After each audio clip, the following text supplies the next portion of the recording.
Hello guys. Welcome to trade F N with Aakash. आज mid cap की expiry थी और अच्छा मूव आया था आज मिड कैप में। ये मिड कैप का चार्ट है।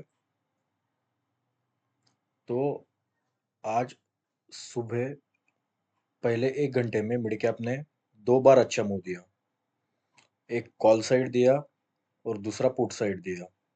तो तभी एक तो डिसाइड हो गया था कि मिड कैप आज अच्छा मूव करेगा।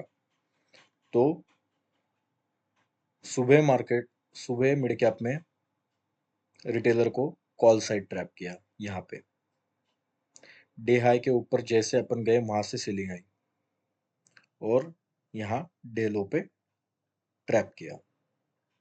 उसके बाद अपने को सिर्फ रेंज स्टार्टिंग का 1 आवर वैसे ही अवॉइड करना पड़ता है, क्योंकि फास्ट मूवमेंट होते हैं, लॉस ज़्यादा होता है, स्टॉप लॉस कहाँ पे रखना है कुछ डिसाइड नहीं होता है। सो स्टार्टिंग का 1 आवर तो अवॉइड करना ही चाहिए।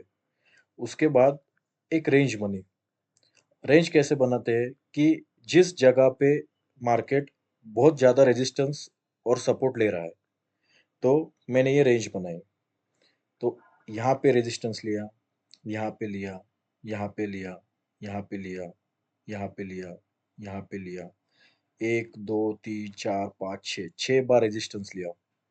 ये कब का बोल रहा हूँ मैं? 10:15 बजे के बाद, 10:15 के बाद और 2 बजे तक 6 बार रेजिस्टेंस लिया है। और 1 2, ये भी सपोर्ट पकड़ सकते हैं, 3 4 5 5 बार सपोर्ट लिया है। बट ये जो रेजिस्टेंस और सपोर्ट ये मार्केट ले रहा था, ये धीरे धीरे एक नैरो रेंज बन रही थी। और ये रेंज जहां पे भी मार्केट ब्रेक करेगा वहां पे एक अच्छा आज बड़ा मूव आने वाला था। तो वो कॉल साइड आया। कॉल साइड 150 200 पॉइंट की रैली हो गई मिड कैप में आज। 10 रुपए का प्रीमियम 140 भी गया था। 100 रुपए के ऊपर तो कभी भी बुक कर सकते थे। 100 रुपए पे तो क्लोज हुआ है वो। और ये कॉल साइड ही कैसे जाएगा? तो यहाँ पे जो कॉल वाले बैठे थे, आज सुबह सबसे ज्यादा ट्रैप लोग कौन से हुए? तो ये जो कॉल वाले ऊपर बैठे थे ये ट्रैप हो गए थे। और उसके बाद मार्केट ने कोई बड़ा मूव दिया नहीं। तो सब लोग ये जो फॉल है, ये यहाँ से कंटिन्यू होगा, यहाँ से कंटिन्यू होगा, यहाँ से कंटिन्यू होगा, यहाँ से आएगा, इसका इंतजार कर रहे थे। लोग ऑलरेडी पुट में बैठे थे, तो कॉल साइड ही रैली होने वाली थी। ठीक है।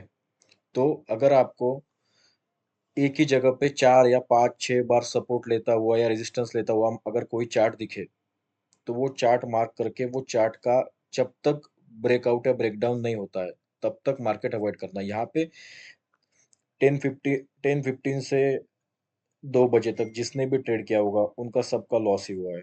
ये 4 5 10 पॉइंट की मूवमेंट थी, उसमें तो कुछ भी नहीं हुआ होगा। और कल फिन निफ्टी की एक्सपायरी है। तो फिन निफ्टी का भी आज अच्छा मूव था। फिन निफ्टी में भी 200 पॉइंट मूव आया था। तो फिन निफ्टी का चार्ट देखते हैं। तो फिन निफ्टी में ये रेंज है 4 अक्टूबर से अभी आज 14 अक्टूबर, 10 दिन से एक ये ब्लू कलर के रेंज में मार्केट फिन निफ्टी ट्रेड कर रहा है। और आज उसका ब्रेकआउट दिया है मार्केट ने। तो कल अपने को ये याद रखना है कि अगर मार्केट कल सुबह ही 23,900 के ऊपर 5 मिनट क्लोज करता है, तो हम कॉल साइड के लिए जाएंगे। 24,000 अपना पहला टारगेट रहेगा और दूसरा टारगेट 24,200 रहेगा। और अगर मार्केट ये जो ब्रेकआउट की कैंडल है, ये लास्ट 15 मिनट की कैंडल है, ठीक है, तो हम इस पे ज़्यादा भरोसा नहीं कर सकते। तो अगर इनकेस मार्केट 23,850 के आसपास या थोड़ा नीचे आता है, तो 23,800 के पास मार्केट सपोर्ट लेगा। इसके नीचे मार्केट जाएगा नहीं। 23,800 से हम बाय करने का फिर से सोच सकते हैं। और अगर सुबह ही मार्केट 23,900 के ऊपर 5 मिनट क्लोज करता है, तो पहला टारगेट 24,000 और दूसरा 24,200।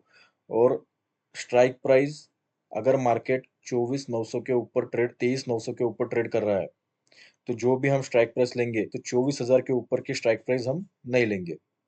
ज़्यादा से ज़्यादा 23,900, 23,800 बहुत इन द मनी तो अच्छा हो जाएगा। नहीं तो 23,900 या 24,000 इसके ऊपर का जो भी हम लेंगे तो उसमें प्रीमियम डीके ज़्यादा होगा और आपको वो कैप्चर करने नहीं मिलेगा, अच्छे पॉइंट्स नहीं मिलेंगे। तो कल फिन निफ्टी में जो भी स्ट्राइक प्राइस में काम करेंगे वो 24,800, और कल फिन निफ्टी में पुट अवॉइड करो। 10, 15, 20, 25, 30 पॉइंट का जो भी फॉल आता है अवॉइड करो।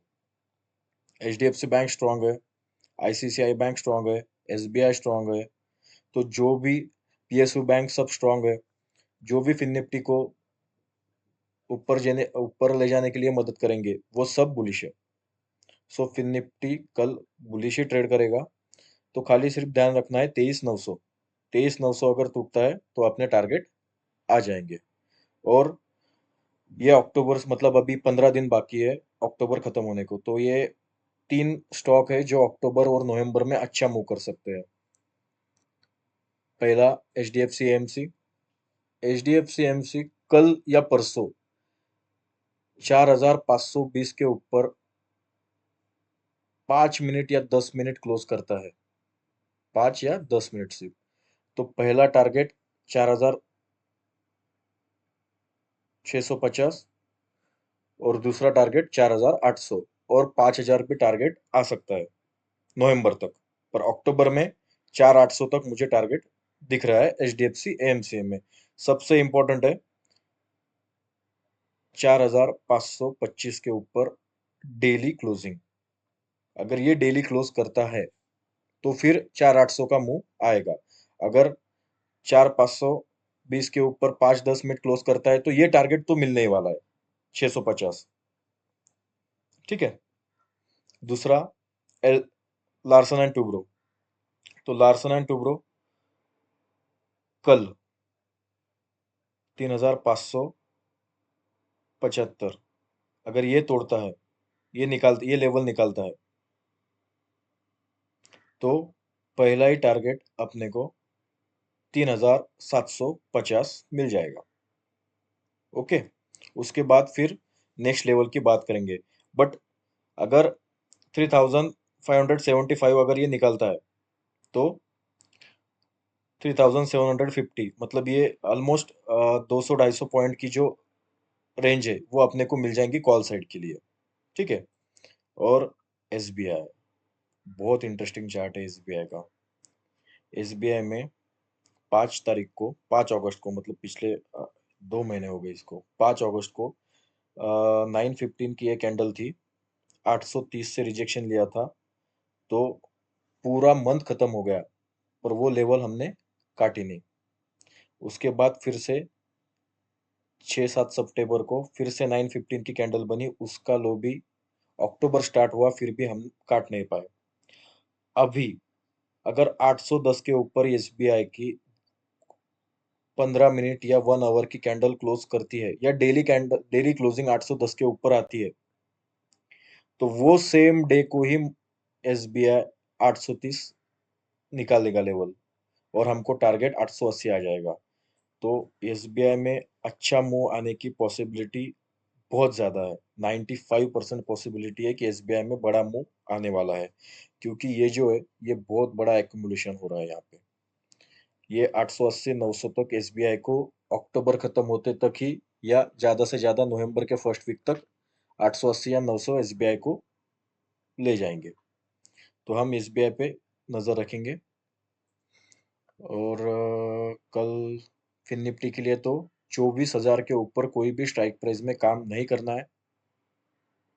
अगर मार्केट 24,000 के ऊपर 11 बजे से पहले सस्टेन करने लगता है, मतलब पहले 2 घंटे में ही 24,000 मार्केट अगर निकलता है तो ही हम 24,000 के ऊपर का स्ट्राइक प्राइस का सोचेंगे, नहीं तो नहीं। ठीक है। तो ये लेवल देख के कल काम करेंगे। आ, कल फिर से वीडियो बनाऊंगा कि क्या ओवरव्यू था, तो उसमें बात करेंगे फिर निफ्टी का कि हमारे लेवल कैसे आते हैं। ओके गाइस, चलो thank you for watching my channel.